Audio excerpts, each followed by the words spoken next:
January 7th changed everything. Homes reduced to ash, a community shattered. But out of the devastation, a new story is being written, not just about what we lost, but about what we choose to build next.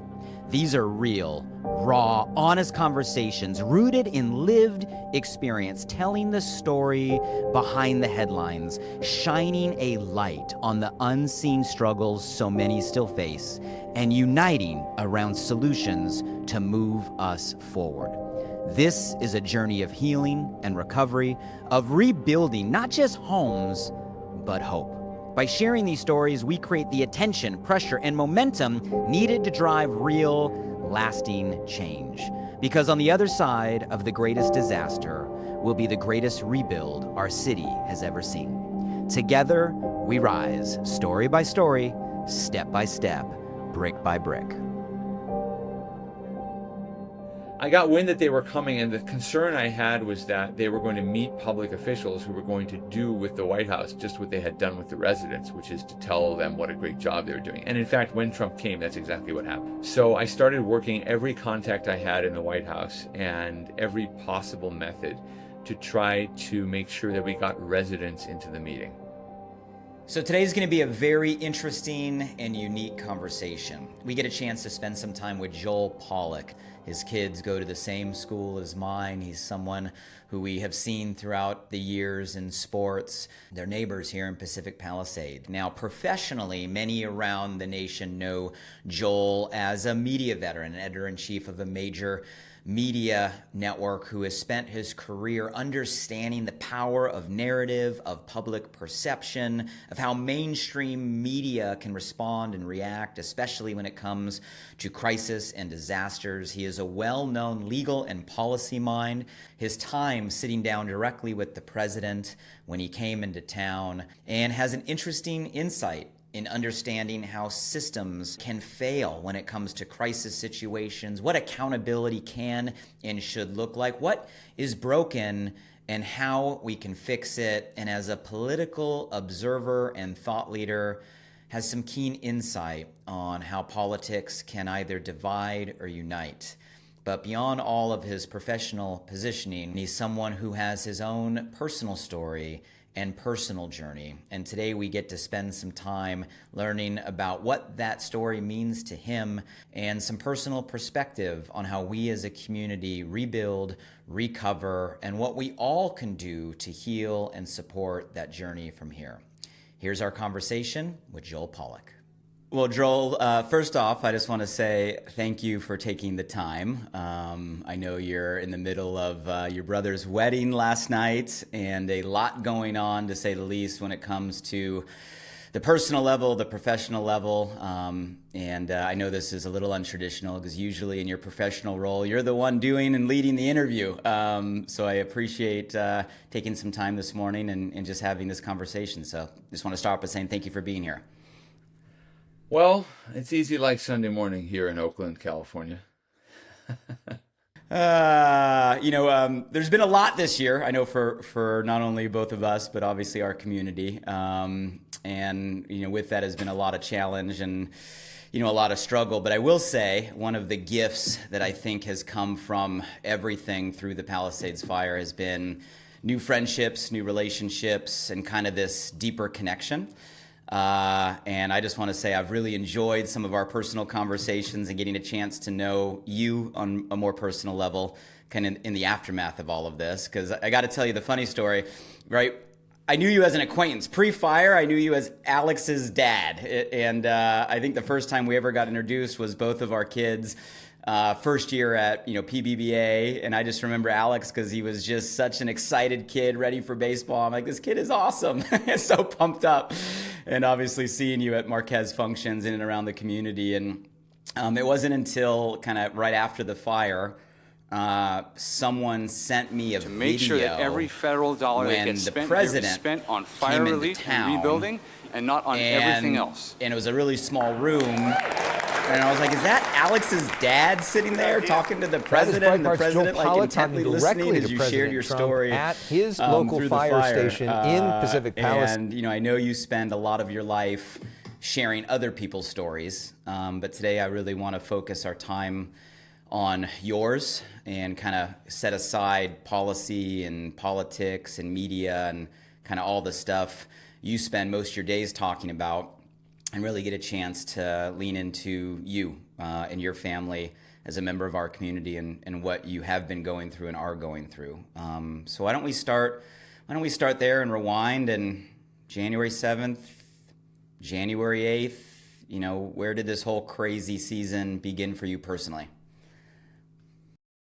Wow. Well, the days leading up to January 7th were pretty idyllic. I mean, we had this incredible New Year's Day where my family and I went out for a hike, and we went all the way up to Mescal Canyon to the waterfall with not just the two older kids, but also my toddler and the baby. I was carrying my toddler on my back, and my wife was carrying the baby in a baby carrier, and I was wearing a silly Happy New Year hat. So people were stopping and laughing and just having a good time on the trail, everybody wishing each other Happy New Year.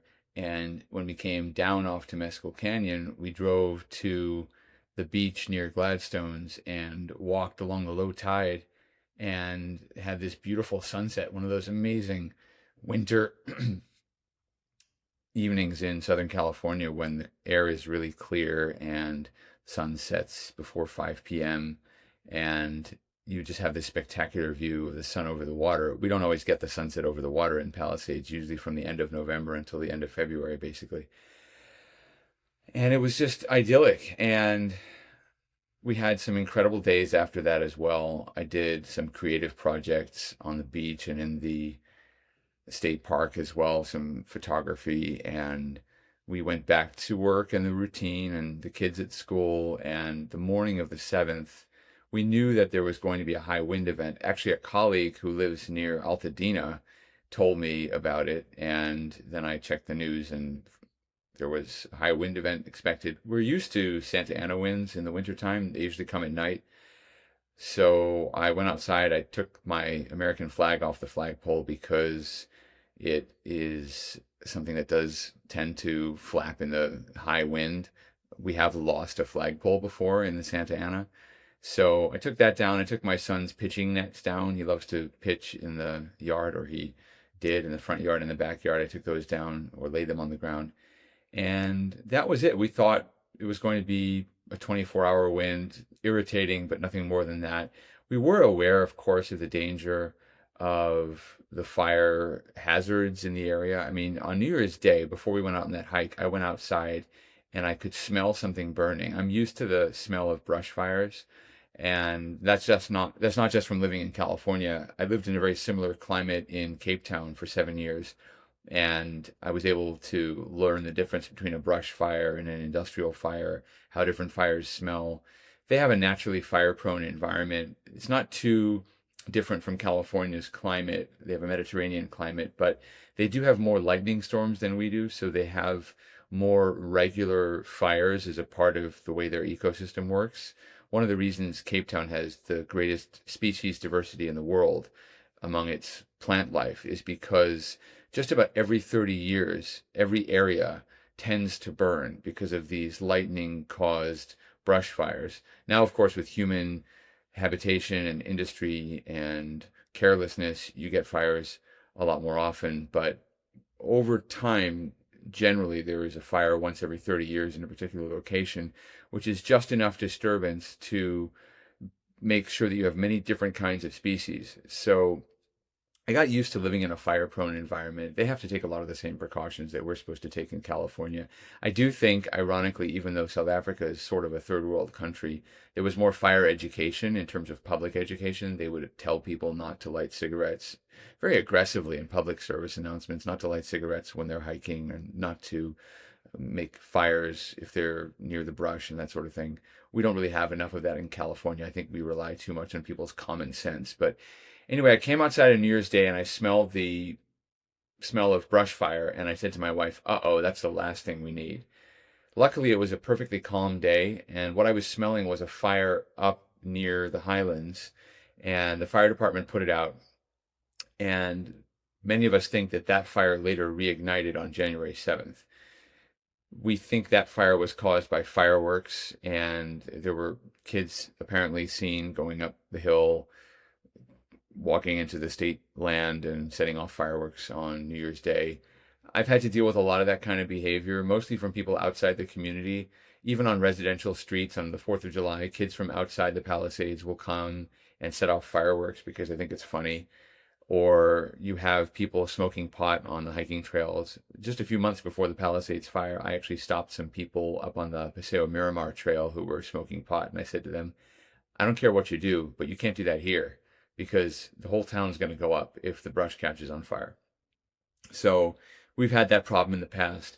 And I don't know who came and launched the fireworks. Could have been people from outside. I don't know. But anyway, January 7th was normal. I dropped my kids off at school and I went to the gym. And then after that, I went to the Starbucks in Santa Monica that I go to after the gym. And I was checking emails, starting work and so forth. And I got a frantic text from our nanny who was walking our then 3-month-old around the neighborhood. And she sent a text message to me and to my wife saying that she smelled smoke and she saw smoke. So then I went onto social media, onto the CAL FIRE feed, and just tried to find any information about whether someone had reported a fire. I didn't see anything from the official sources, but people had started posting on social media that there was a fire in the Highlands. And I knew, given the wind direction and the high wind warning, that if someone in our neighborhood smelled smoke and saw smoke, usually if you see them and smell them, then if you see smoke and smell smoke, you're probably near the fire. So I texted back to my nanny and my wife and said, we need to pack up to evacuate. I just knew that if it was that close to our house, if she could see it and smell it, we were probably going to have to prepare to go. I drove home as soon as I could. And by the way, her text message came at 10:42 in the morning, which was less than 20 minutes after the fire started. So that fire was spreading rapidly. Anyway, I got on PC8, started driving north. I saw a horizontal column of smoke and my heart sank because I knew that this was not going to be a few hours of evacuation. I could see already just driving in that this could be something that disrupted our lives for at least a few days. And that just irritated me because there's so much going on with the kids and so forth. And, you know, we've had a lot on our plates, not just with a newborn, but my wife was chief economist for ZipRecruiter at the time. And they are in a very tough field of online job searches. It's very competitive, and the whole internet has been struggling a little bit post-COVID. A lot of companies have been really trying to adjust their business models, and it's been tough. It's been a tough fight for them. I'm in internet media. I work for Breitbart, and we are pretty strong, and we basically have built our company to survive almost anything. But I think it's still been a pretty rough time, and people are working very, very hard just to make sure that they maintain what they have. So I was just not looking forward to another disruption in our lives. It just felt like, this is the last thing we need, starting a new year and everything. As I got into the community, I started to see fire engines coming in with me. And that was a worrying sign for me because I realized that the fire engines weren't at the fire. So they were coming in from other places, but they weren't at the fire. Engine 23 from down the hill and a few other engines were coming in, and they were having trouble because now there were people trying to leave the Palisades and people trying to get back in so they could pack up and evacuate. At this point, there was no evacuation order. People were just reacting to what they saw or what they were hearing. And I barely got to my house. There were fire engines going past me. I let them go past, and then I slipped behind them and went up Sunset Boulevard and into Marquez Knolls. I live right next to the Marquez School. And we packed up pretty quickly. My wife went to the school, and unfortunately there was a huge amount of confusion there because the principal, who's excellent, she's really an excellent principal, she was absent that day for family reasons, and the staff were overwhelmed, and so they were sticking to their routines, which is what people sometimes do in an emergency. It's not a terrible strategy because it prevents panic, but in this situation, it was the wrong thing to do. They were making parents fill out forms before removing their kids from school, which was just insane. And parents started pointing out the window at the column of smoke that was rapidly approaching the school, and they were saying, oh, you got to let us get our kids out of here. This is crazy. Parents started crying in the office, my wife told me. Anyway, after about 20 minutes or so, she was able to get my son out, and we left the house in a convoy of 3 cars, my car, my wife's car, and my nanny's car. And we headed toward the village because I have a colleague who lives in the Bluffs, or lived in the Bluffs. And given the wind direction, I didn't think that the village was going to be threatened. I thought that Marquez Knolls might be in trouble, Sunset Mesa, Castellamare, those neighborhoods, but I didn't think the fire was going to spread to the village. So he was home. He agreed to let us stay for however many days we needed to. And we headed on Sunset Boulevard going east. The traffic started to go really slowly, and actually I realized that I had forgotten something. It was our nanny, once again, who chimed in and said, hey, did you bring your passports? And it was a great question because we had started to think that the fire might burn our house down, and we had left with almost everything else that we needed in terms of vital documents. But she was right, I forgot the passports. So I went back to the house to get the passports, came back onto Sunset. And at this point, my wife and my nanny were probably about a quarter mile, maybe a third of a mile ahead of me. And the traffic had started to stop, completely stop. And so I called my wife and said, the traffic is stopping here. She said, yeah, same thing up here. I'm coming back. I'm turning around. And I said to her, well, don't go back toward PCH because it's totally filling up there. And there was one little side street called Arno.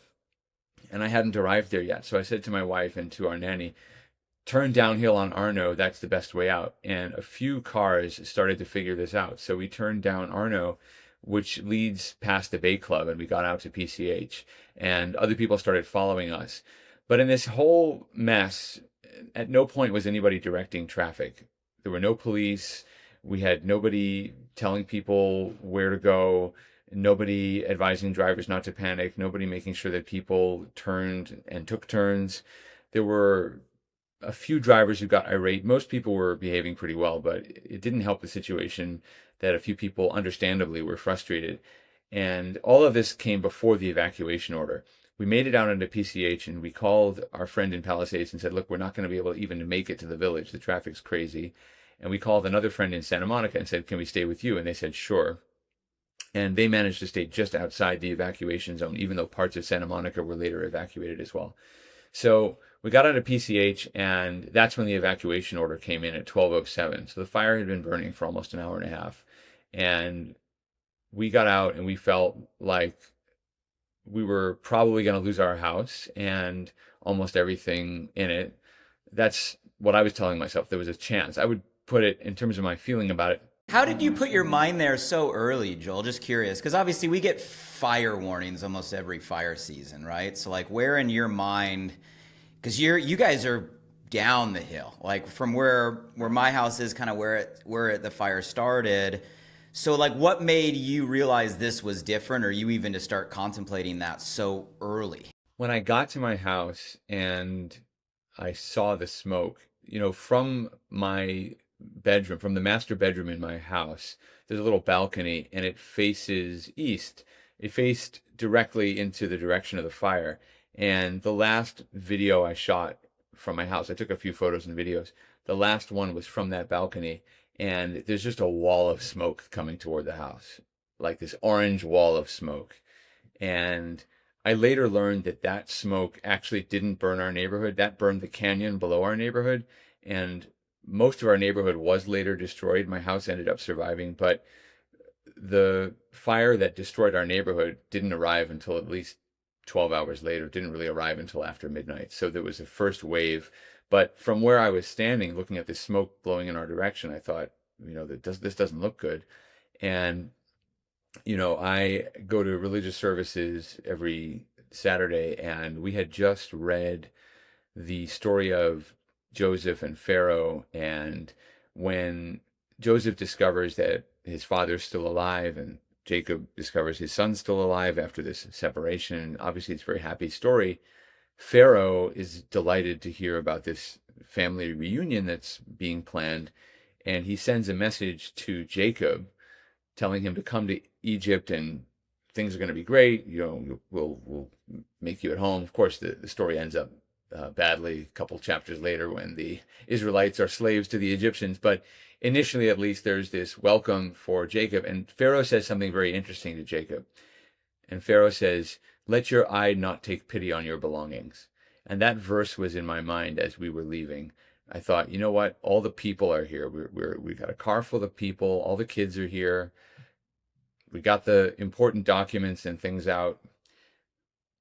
The rest is just stuff. I mean, I had to look at it that way, even though obviously we care about our homes and we care about possessions and things. I just made my peace with it. I had things I really cared about that I left behind. I left behind my journals. I've been writing journals for 25 years, and I have a whole shelf full of these journals. I mean, most of what I write in there is nonsense, but it is something I feel attached to. There was no way I could grab that in time. I mean, we literally just packed 2 or 3 days worth of clothing and left.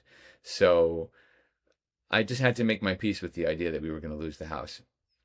We went to Santa Monica and picked up the kids one by one, the remaining kids who were still at school, and they, of course, were surprised by what happened. One of the first homes to burn was on Enchanted Way, which is above our house, and that was in the first wave of smoke. So we weren't too far off. I mean, that's literally upwind from our house.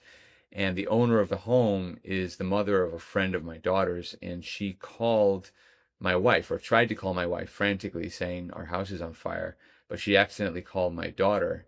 And my daughter got a message at school that her house was on fire. So she came to the principal's office and called my wife. And my wife reassured her that we didn't know what was going to happen to the house, but we were all okay. We were out of there. And we watched the progress of the fire on CAL FIRE's website. And what was weird about it was that they had these maps. And later I discovered the maps were very inaccurate, so I shouldn't have really placed that much store in them. But they had these maps of the perimeter of the fire. And eventually the fire reached our neighborhood, and we were watching it start to burn our neighborhood. But my house and the one next to it were somehow outside the perimeter of the fire. The rest of the block was depicted as having been burned, but ours was outside the perimeter. So I thought, that's just really odd. And I wondered if it had to do with these ficus trees that the previous owner planted. The ficus trees are on the windward side of the house, and they block the view of the Santa Monica Mountains. So my mom used to say I should cut the trees down, and I told her no, because they keep the wind off the house. When we do get those Santa Ana winds, the ficus trees block the wind. So I was wondering at that point whether the ficus trees were somehow shielding the house, but I didn't know. The next morning at about 10 a.m., this is now Wednesday, January 8th, I got a call from the security company, from our alarm company, saying that our carbon monoxide detector was going off. So now I knew that the fire had reached our house in some way. And I called 911, and they said, well, we've got a truck 2 blocks away from your house, but we can't send it to your house because we don't control that dispatch anymore. But, good luck. And I said, well, my carbon monoxide detector is going off. Do you know if that means my house is on fire?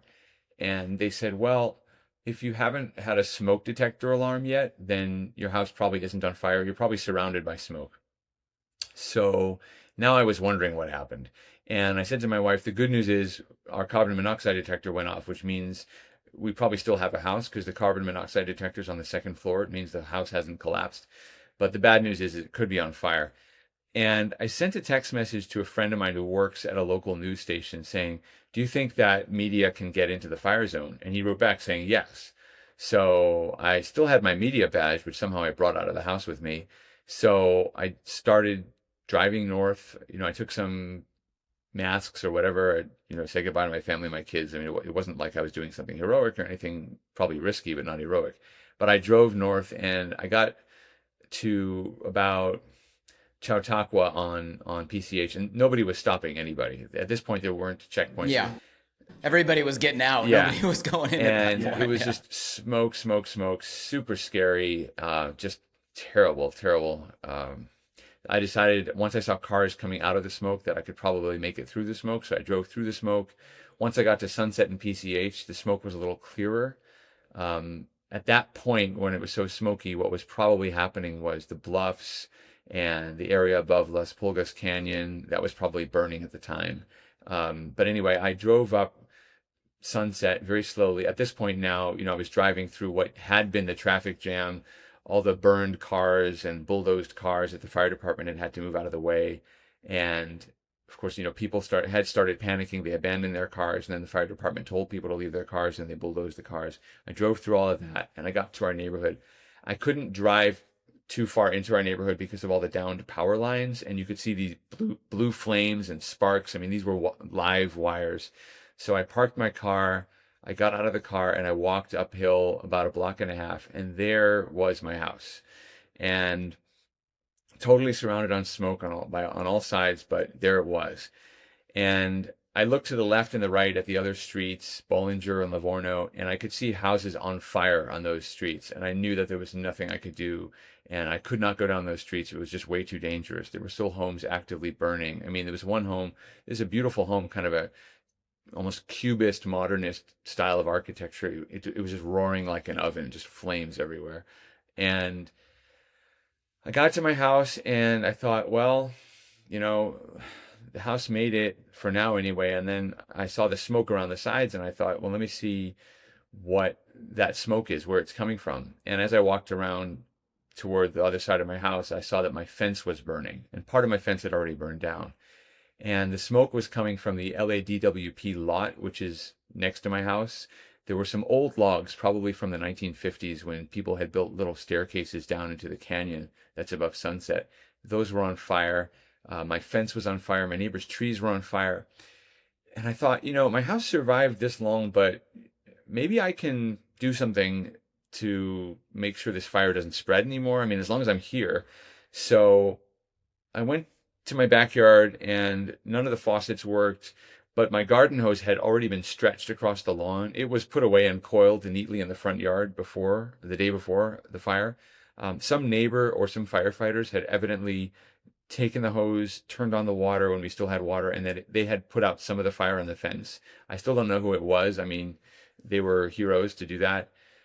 I went into my house, the alarm was still working, turned off the alarm, started looking for water, no water. The only water we had was in the flower vases that I used to put the flowers in that I buy for my wife. I have kind of a tradition of buying her flowers every Friday. So I had a couple of vases of water, and I went outside and I started dousing these logs with water. And then I realized that there was water flowing in the gutter outside from the homes that had burned further uphill. So I started filling the vases and going back and forth. Then I remembered my son had these baseball buckets from all the pitching he does in the backyard. So I dumped the baseballs out, started filling the buckets. Two guys showed up in a pickup truck. They said, "Do you need help?" I said, "Yes." They came out of their truck. They helped me. I don't remember their names. I think one was Tim, one was Dylan, something like that. They were handymen, they said, from the area. I had never seen them before, but they came and they helped. And we worked for about an hour putting out fires on my fence and in my neighbor's yard. We put out the trees and his fence. And then the school across the LADWP lot from my house, Marquez Charter, started really going. I mean, the fire, apparently, I learned later what had started burning was the auditorium. And so these two guys turned to me and said, "We got to get out of here." So I said, "Okay." So we drove away. I got in my car and I drove away after filling a suitcase with my journals. So I did get my journals out. And then I started driving through Palisades to get out, and the fire was still raging in certain places, but it was over in other places, so you could still drive around, although it was a complete apocalyptic nightmare. Downed power lines, you didn't know what was live, what was dead. Homes on fire right next to fire hydrants, fire engines just passing you by like nobody even looked at you. They were just trying to do what they could. They had no water. And I got back out, and as I was driving back to Santa Monica, I called a friend in Las Pulgas Canyon, basically, and he was on PCH. Like, they had hitchhiked or something to get to their house because they wanted to see if they could defend their house. So I picked them up and I went back in, and then we went to his house. We managed to get through all the down stuff and whatever, and his house had just burned down. And so heartbreaking. And we drove around and started seeing if there's anything we could do. We put out a fire in another neighbor's front yard with the few liquids we had left. The last thing we did was empty a Diet Coke bottle onto a fire near their fence. And then, I just kept coming back over the days to document what happened. People started asking me, hey, if you can get in, can you check out my house? Tell me what happened, or take some pictures. My insurance needs the pictures. So for about 3 weeks until they opened it up to everybody, I was one of the only residents who was able to go in.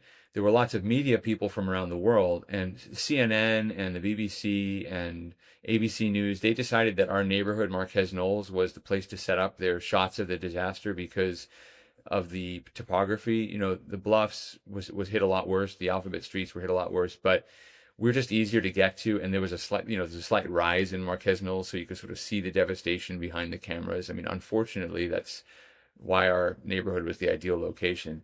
But as I would drive in just to check out my house every day, and we kept having to put out spot fires around the neighborhood, as I would drive in, I would meet these news crews, and they want to talk to me, so I talked to them as well. Fast forward to the end of the story with the president. I got wind of the fact somehow that Trump was going to come to visit the Palisades. He may have announced it on social media or something. But I decided that I had seen so many town halls. In fact, there was one I went to in person in Beverly Hills where a lot of the public officials just congratulated each other on what a great job they were doing. And I was so angry that I had to restrain myself from heckling because I was so mad. I mean, I understand, yes, some of the public officials did do their very best, but the last thing the residents wanted to hear after the town burnt down with no police directing traffic, no water in the hydrants, so many other failures, the mayor had been out of town. The last thing we wanted to hear was everybody high-fiving each other, and I just got so sick of it. So when I heard Trump was coming to town, I work for a conservative news website, and we are considered pro-Trump and so forth, but I'm not like in the inner circle, really. I know people sometimes have that impression in other contexts, like, it's weird because I do get great interviews sometimes, and sometimes when I write about ideas, they do get picked up by the White House. So I have this weird connection. I mean, I know, for example, I know Rick Grinnell very well from his time in California, and I do have colleagues who work closely with the president. One of my best friends from law school is the staff secretary. So I do have connections, but it's not like I'm an automatic, person that they would call from the Palisades or something like that. In some ways, I'm very much an ordinary person. I just have an easier time convincing them that I'm sympathetic and I'm not going to bite their heads off if they want to do an event in my neighborhood or something like that. So I got wind that they were coming, and the concern I had was that they were going to meet public officials who were going to do with the White House just what they had done with the residents, which is to tell them what a great job they were doing. And in fact, when Trump came, that's exactly what happened. So I started working every contact I had in the White House and every possible method to try to make sure that we got residents into the meeting. And I didn't actually have myself in mind. The person I wanted them to meet the most was actually our school principal. And she's not a resident of the Palisades, but she has a lot of credibility with the residents of our neighborhood. And just to be quite frank, the reason I thought it was very important that she be our representative was there was already this story starting, not just in conservative circles, but elsewhere, which was that, well, conservatives and liberals were both sort of telling each other a story about the Palisades that I thought was unhelpful to us. On the conservative side, people were saying, oh, they voted for Democrats, so they got what they deserved. That's the kind of conservative social media stuff that was being said. And on the liberal side, they were saying, oh, it's these rich people, and Rick Caruso saved his mall, and who cares about these rich people in the Palisades? Finally, these wealthy people lost something. We don't have homes. These people lost homes. Too bad. We don't care. I felt like those were two negative narratives that were both being driven. What I wanted was for our principal, who comes from Mississippi and is an African-American woman, I wanted her to be our voice because I wanted people to see that our community is not any kind of stereotype of rich celebrities on a hill. We do have those, and some of them are great neighbors. There's nothing wrong with that. But I just wanted someone who was credible within the community to represent our community, because I thought otherwise these narratives are going to dominate. People are going to just ignore us and not want to help us because they're going to paint this picture in their minds of who we are that's not accurate. And I want people to see someone who's sympathetic, who defies stereotypes, who's going to speak on behalf of the community. So I tried to see if I could get her into the meeting. Ultimately, LAUSD actually wouldn't let her, not with this meeting, but a later meeting, I tried the same thing. LAUSD wouldn't let her talk to federal officials without some kind of official rigmarole, and it's upsetting, but whatever. So I started to see the White House advance team arriving in the Palisades. I just saw these people. I thought they were local politicians at first, but then I realized they were the White House advance team. It turned out they were also the Secret Service. And I started trying to talk to them about who they should invite, because I overheard them talking to local police saying, we need to get some residents in there. And I said, hey, I can connect you to some residents. And they ignored me. And I just, I really struggled so hard because I felt like I wasn't getting through. I wasn't getting through to anybody. I couldn't get through to, my contacts at the White House were doing whatever they could. And I was there on the ground talking to the advance team, and I was just being ignored. And Joel, what's the emotion there? Like, I mean, yeah. I'm picturing you, right, in this couple-week period. You just watched, right, our kids' school burn down, which is only a couple houses up from your house.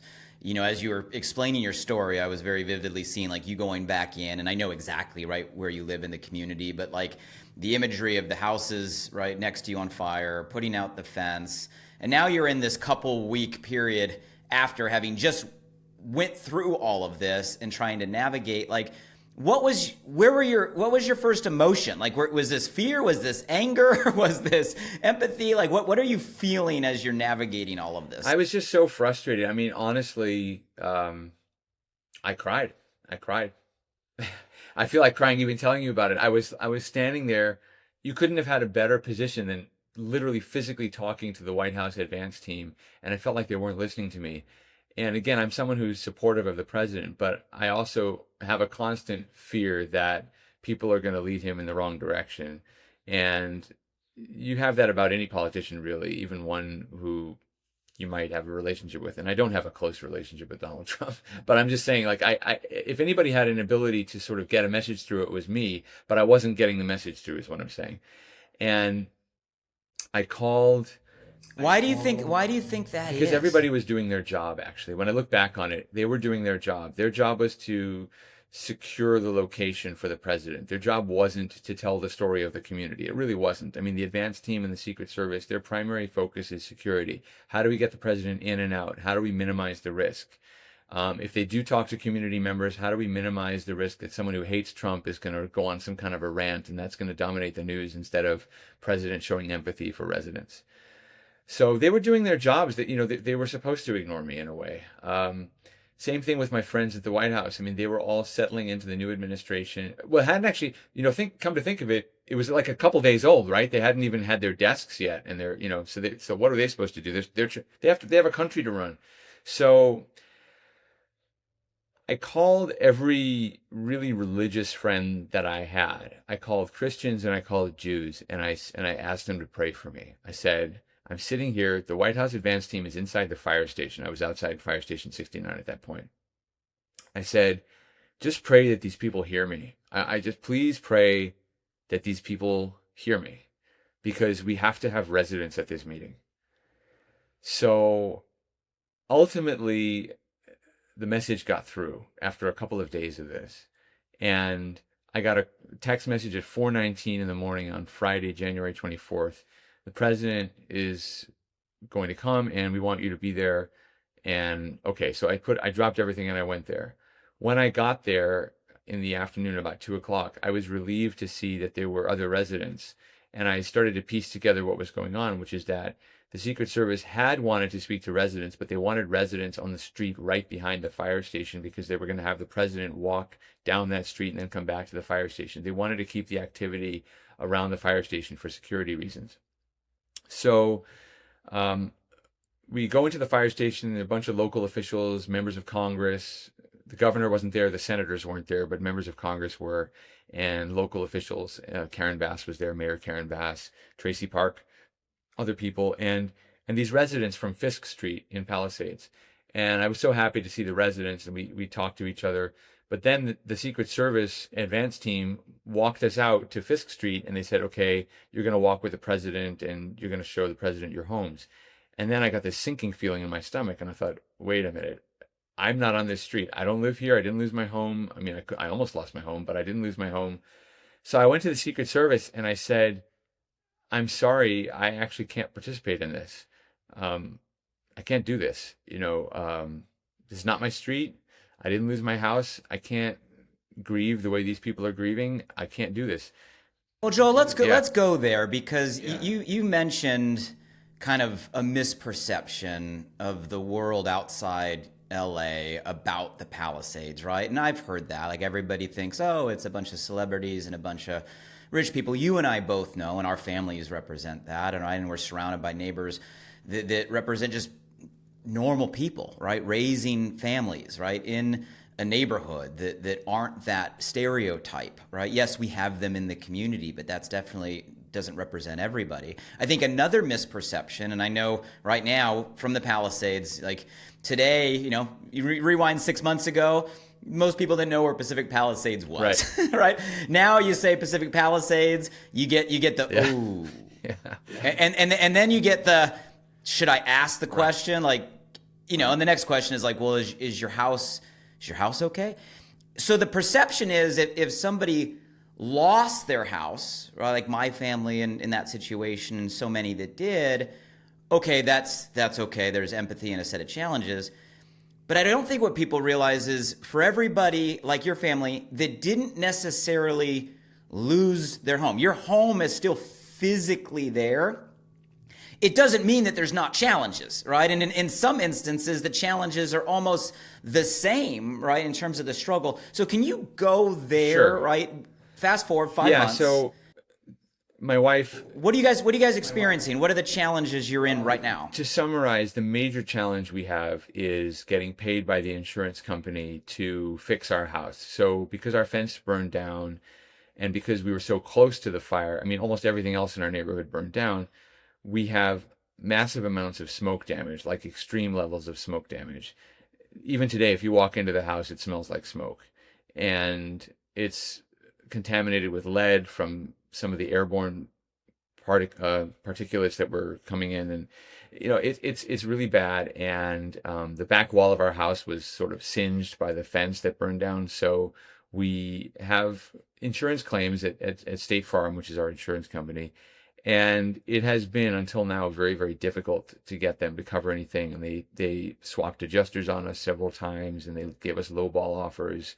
We really have been fighting hard. And until literally 48 hours ago, as you and I are talking, I felt that we were probably going to lose our house anyway because we could not afford to pay the mortgage, which we're still doing, and to fix the house and all this other stuff. And it was really not looking good. And then finally, 48 hours ago, State Farm agreed to honor a commitment that they had made to replace some of the damaged goods inside the house, which is going to be a massive financial That's lifeline. great news. Yeah, I mean, it's. But what's crazy is that comes down to one person sitting somewhere in one decision that can go one way or the other, right? And I know there's families right now that are probably on both sides of those decisions. Yeah, so my wife, early on in this whole fight, my wife half jokingly said to me that I should have let the house burn down because it would have been simpler. Obviously, like, you develop a kind of dark humor about certain things in this situation. But yeah, I was afraid, and it's still possible I could have to sell the house at like some vastly reduced rate. I mean, last week somebody came to me with a ridiculous lowball offer for the house out of the blue. And it was basically an offer for the value of the lot without the house. So some real estate speculator who wants to buy the lot so they can knock the house down and build some whatever they want to build. And I'm not placing a judgment on anybody who has to sell. I mean, that's a position that we could be in if we don't have the financial means to repair our house. I mean, right now we're hoping that we can repair the house and as soon as possible. But even then it's going to be hard to move back. And my wife has actually taken a job in DC. So we're going to be away for a year, maybe 2 years, probably 2 years. And, the Army Corps of Engineers told us not to move back for a year because of all the truck traffic and all the demolition and construction going on. He said it just wouldn't really be possible to live a normal life for at least a year. So we basically planned around that. But, I think it's important for people outside the community to understand, right? It's like whether a house is there or not, everybody's in a similar situation, and that's the first time I've heard anybody say kind of directly from the Army Corps, like at least a year. And I know a lot of families are projecting, 2. I've heard some people even say in their mind, it's 3. What are some other things about kind of this recovery process, kind of this healing journey, you think people outside the community don't fully understand? Well, so it's interesting. I mean, I asked the general in charge of the Army Corps because, again, I was interviewing people for my media job, and that's how I had access to him. And I said, I said to him, if it were your family, when would you move back? He said he wouldn't move back for at least a year because of the traffic situation, not because of pollution or toxins. He said simply the traffic situation is going to be crazy. I think what people don't understand is that it's not just about your house. It really is about your community. The person in my family who's hardest hit by all of this is my 9-year-old son, who you mentioned earlier, who played baseball with your son, because in our neighborhood right around the school, there were so many kids his age. He would just walk outside and find a friend to play with. It really was a kind of version of America that's almost small town America, or an America of a previous generation, something like a Norman Rockwell painting or something like that, where the kids just run around together, they ride their bikes together, they come over to each other's homes and play baseball in the front yard or flag football or whatever, and then they're all home by dinner, and then they get back together again at night. My son lost access to his community. But at the same time, even though physically the neighborhood was destroyed, the community has remained intact.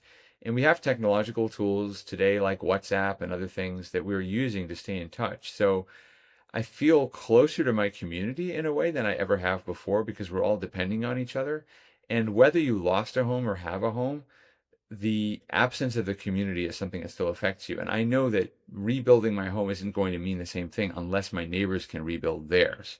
Or fixing my home isn't the same thing unless my neighbors can rebuild their homes, because what matters to us most is the community. If it was just about a coastline and a nice view and we could afford to, maybe we would just move to Orange County or Torrey Pines or something like that. There are lots of nice places, but we want to be back with our community. So we are doing what we can to support our community rebuilding in a more resilient way. And I think that's... Joel, why do you think that is? Like, why do you think, I'm curious your personal perspective on this, because I agree, like, we wouldn't be talking, right? We wouldn't have the kind of new friendship and relationship had it not been for this disaster. And I feel the same thing that you just said, like a deeper connection to the community and the people involved because of this experience. Why do you think loss, if you want to call it that, right, devastation, right, to its highest degree that we're all experiencing, has a way of actually bringing people together the way we're seeing that right now? I don't know that it always does. I don't know that it has to. I think that there are some kinds of disasters that really break a community and break a society.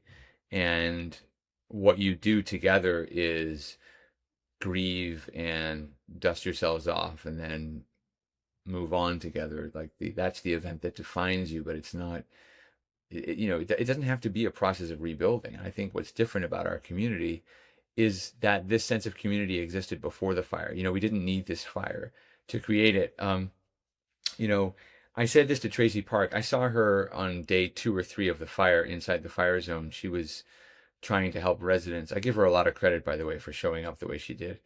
And I mentioned something to her, which is that when I first moved into the neighborhood, it was the height of political season and people had yard signs out for this candidate or that candidate. And then for 2024, we really didn't have that.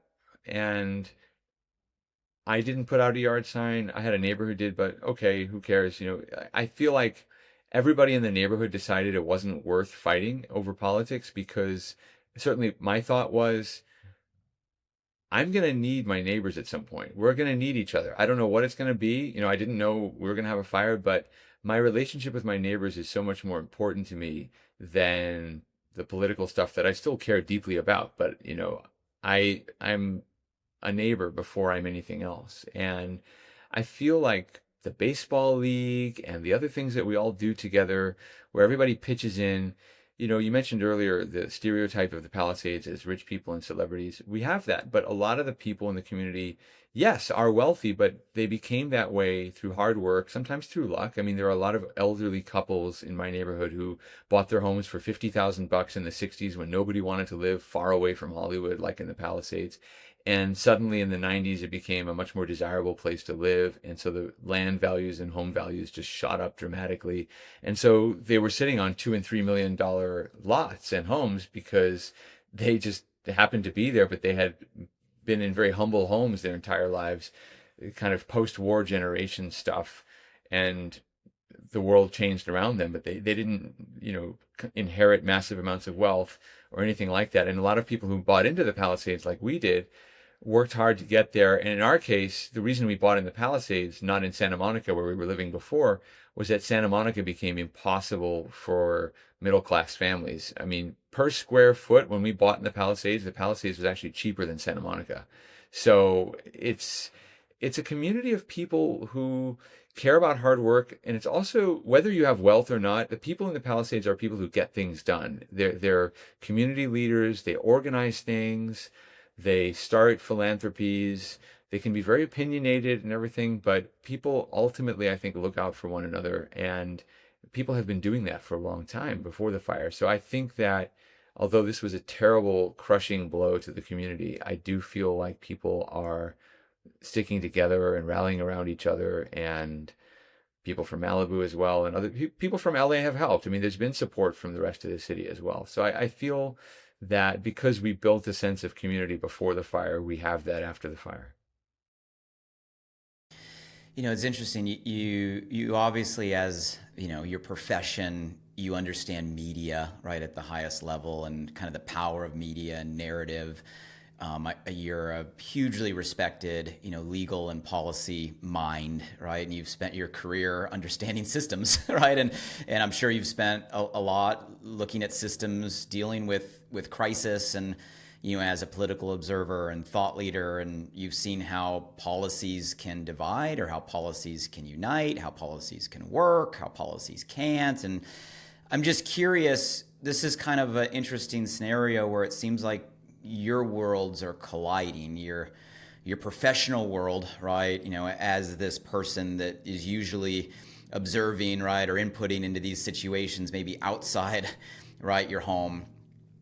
But now you are one of these stories, right? You and your family are in the middle. You are navigating it real time. You are personally affected. I'm curious if there's been any shifts in your perspective, right? Kind of how you're approaching, how you're thinking when it comes to any of that, either policy or media or systems, now that you are living what we're living right now. Absolutely. I feel that, at least as far as my community is concerned, I've really lost interest in partisan politics. And, this goes back to that meeting with the president. And just to pick up from where we left off, I mean, I went back to the fire station because I didn't feel like I belonged on Fisk Street with the president walking past the destroyed homes. And when I went back into the fire station, I discovered to my surprise that they had put a placard with my name on it around the horseshoe with all the public officials. So that's where they had wanted me. And someone at the White House must have realized that I had had a lot to say about the policy issues. And so I was a resident, but I was also there at the table, which was an incredible opportunity. So I sat there, and the president came in and the first lady. They were very gracious. And all the public officials started talking, and I listened to what they were saying, and it was more of the same, but I put up with it because these were all the local officials, and it was their right. They represent the community. They were speaking to the president. And then, I hate to pick on him, but when Kevin Kiley spoke up, he's a Republican representative from Northern California, and I actually like him.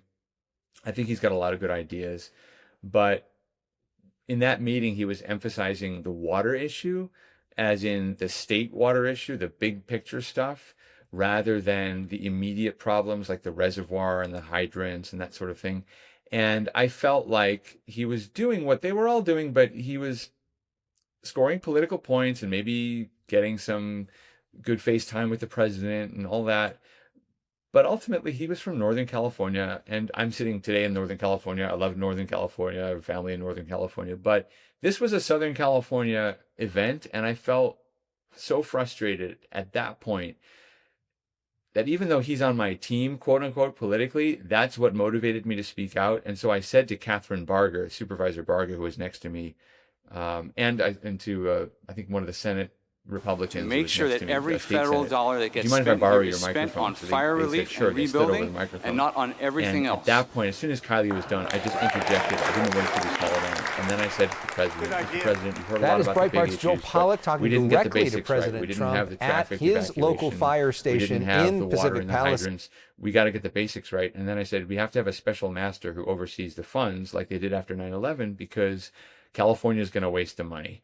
And I think we've seen so many examples of homeless money getting spent but no results, of money being diverted. Even Democrats have been furious when you have cap and trade, for example, which is supposed to raise money for environmental causes, and that money gets diverted to the general fund instead of being used for the environment. And people see this all the time. And I said to the president, you've got to have someone who watches the money and makes sure that when relief comes to the residents, it's actually coming to the residents. And he agreed with that. But what was more interesting to me was that then other residents who weren't at the table, the ones who had just been on the street outside, they started speaking up without being called on. Again, just speaking up. And the president was interested in everything they had to say. So I was so moved to hear them, because I felt like they finally had a voice. And, you know, so many conversations have happened since then. And I feel like maybe as a conservative Republican, I took a back seat in the Palisades because I realized I'm a part of a political minority, and people have their differences with me, and I may disagree with their politics, but ultimately no one really wants to hear from me because I am such a political minority, and that's okay. I'm happy to live here. I mean, I got involved in some local issues in terms of school stuff, but usually on stuff everybody agreed with, and I wasn't looking to really be involved at all because I just figured that nobody wanted my involvement, and I kind of made my peace with that. But after the fire, I don't think people cared anymore. People saw that maybe I was useful because I could talk to the White House, I could talk to the president, I could make some connections for people. And I also felt differently about my role. I don't feel like I have to play an official role or anything like that. And I don't feel like I have to have my ideas be dominant because the Democrat ideas failed in this instance or whatever. All I really feel like is now I feel that those of us with a slightly different view, maybe a minority view, we get a seat at the table now, and we don't have to ask for it anymore. Like we are who we are. We're going to be out about who we are, and we're going to work together with everybody else. And what's amazing is I think everybody is in on that. Democrats and Republicans, we've all just kind of thrown that off, and we're saying, okay, what's best for the community? You know, if you want to make it about climate change, I'm okay. You want to call this a climate change thing? I'm okay with that. I'm not going to argue with that. I just want to make sure that under that heading of climate change, we get water, we get money to rebuild, we get insurance, we get the things the residents need. Don't use an ideological thing to divert things away from the community. You can call it whatever you want if it brings other people on board, but let's just get what the community needs. I don't care what label you want to put on it anymore. So that's definitely changed my approach. And I feel it's so ennobling to be able to engage in community affairs as an equal with my neighbors, even though we disagree about certain things. I feel so happy that we've been able to put some of those things aside. And I know we all feel very passionately about those things still. I mean, if we talk about national issues, we'd probably have the same arguments we had before the fire. But I just feel like we know that about each other, and we're willing to put it aside just to rebuild. And that, to me, gives me hope, not just in our community, but in America as well. I mean, Joel, is that possible? Because what you're saying resonates with me. You and I can't be probably more opposite in terms of politics, because it's your life, and I spend zero energy there. And until now, going through this, where I see the effect and the impact and the need. But like in my mind, what I'm hearing when you say all of that is it's kind of like, it's got to be about people over politics. It's got to be about the community that it serves. It's got to be about the real constituency that needs help. It's got to be about the we, right, together. And I believe that, and all that sounds like it should be the obvious solution. And I know that would work, right, if we all just came together, right, with the right intention and solved it. But my question for you is that just idealistic, or is that actually possible? And what would it take from us to move in that direction? I think it is possible. I don't think it's possible for us all to be completely unified. I mean, even in the community, there's already some difference emerging over various issues and who gets to lead what, who gets to do what. But I do think that for now, at least, everybody seems to be pulling in the same direction, even if there are a few rivalries here and there. And I think that's healthy. I think that that's how we have to move forward together. I mean, in a democracy, I had this realization after the 2020 election, which was heavily contested, I realized that democracy isn't really just about counting votes.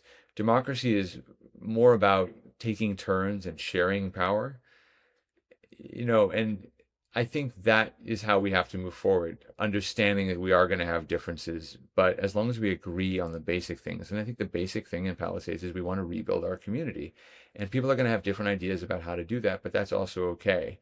I think we have to go in with a mindset that we're going to hear things we don't necessarily like or agree with, but we're going to try to move things in the right direction. And I'm still optimistic. I mean, I feel like some people, have looked at this as a very dark thing, and maybe they deliberately let it burn down so they could change the Palisades. I mean, who knows? But I feel that if we just pull together, we can do it. And I don't know. I think we have to try. I think we have to try because that is what makes democracy worth investing in. I think it's not just about voting, it's ultimately about self-government. And self-government means sharing power with people and understanding that your view will be in the minority one day, even if it's in the majority today. And so you have to go in with that kind of maturity and say, all right, let's identify the common things and move forward on those. And I think that's going to happen in the Palisades because really, I think everybody will start emerging with their own ideas of what rebuilding means to them, and they're going to try to do those things, and they should. You want to harness that energy. So you can't tell people necessarily what their dream is going to be of rebuilding. You just have to have a system that allows everybody to do that. You have to facilitate that. And I think that's all we're asking for is the money and the authority to be able to do that. So I'm going to DC for a while. I'm hoping to set up a kind of Palisades embassy in DC and try to work as hard as I can in an unofficial role, even while I'm doing my journalistic job, to make sure that we're heard, that we get access to federal funding for things that we need, whether it's water, whether it's insurance, whether it's fire prevention, mitigation, that kind of thing. I want to make sure that we have a voice because right now I think that so much has been swallowed up in the partisan fights in DC, and I blame everybody for that, Democrats, Republicans, everybody. But I'd like to be a liaison for people, and so I'm hoping to set up to do that while I'm also trying to set up a nonprofit volunteer fire department in Marquez Knolls and a couple other organizations in the community. So I view this as an adventure in a way, even though it's really, really hard. It's kind of a quest. And I do feel like one day we're all going to be able to look back on it and talk about this incredible thing we've lived through together and how much we've accomplished. Well, Joel, I know you and I went for a walk the other day, and you shared with me what you just said, that you're going to be spending some time in D.C., and I know that wasn't planned or expected, but opportunities come when they're meant to, and I smile hearing what you just said because I think there's a reason. I think there's a reason that you are going to be out there representing our community with the experience, the background, the relationships, the connections, the authority you have in the space. And now, the personal firsthand experience, living through what we're all living through and what it means. So, I think it is for a reason, and I think we're going to find out what that reason is together in, the months and the years to come. Is there anything we can do to help support? We as the community, we in the Palisades, we as the world watching that wants to support a part of this story, what can we all do together, right, to move in this direction you're describing? Well, Blake, I would just say to continue to listen to your podcast. You've been incredible in inspiring people coming back from the losses that you've suffered and just keeping everything positive and focused on moving forward. I think that's so powerful. So following your podcast, I'm also part of a podcast with Ron Goldschmidt and Oren Ezra called Three Homeless Guys. I love it. I love what you guys are doing. Yeah. So that's a really fun project about the Palisades fire and the rebuilding effort. If people want to subscribe to Three Homeless Guys on YouTube or check out threehomelessguys.com, I think that's the best thing for now. And then who knows, in the future, we'll have other projects that people can get involved in if they want. Well, I appreciate your time. I know we're a little over, and I'll let you say if there is any other closing thoughts. But thank you for everything you're doing as part of our community. Thank you for, all the connections, all the relationships. I know you are working and you are pushing and you are connecting, and I know it's coming from the right place of wanting to help and wanting to make an impact. And maybe, like I said, I'm an idealist, but I do believe sharing stories like you just did, it connects us on a human level. It makes it real for all of us that are navigating what we're navigating, but also everybody else that's gone through any sort of loss. And I think highlighting the challenges, I think talking about real solutions are going to come from people that are living it every single day. And I do think if we can get enough attention, it can create enough pressure, and that pressure, it can create change. And we do need change, and I do see that happening. So appreciate you, everything you're doing, the time today. Anything else that we didn't cover that's on your mind or your heart you want to share before we round out? No, just feeling very blessed and thanking God for the opportunity to work on this incredible project of rebuilding the Palisades. Awesome. Thank you, Joel. I appreciate the time, and we'll continue the conversation. Thank you for today. Thanks, Blake. Thank you for listening to this story. Everyone we share is a brick laid in truth. And this movement, it's bigger than any one of us. It has to be built by all of us. If you know someone whose story deserves to be heard, maybe a neighbor, a friend, a family still fighting, you can nominate them at www.brickbybrick.la. Their voice matters and their truth belongs here. You might be asking how you can help. Share. Help us shine a light on what needs to be seen, because attention creates pressure. Pressure creates accountability, and accountability drives change. Thank you for listening and for standing with us. Your presence here means more than you know, because you're not just watching a story, you're now part of it. Together, we rise, story by story, step by step, brick by brick.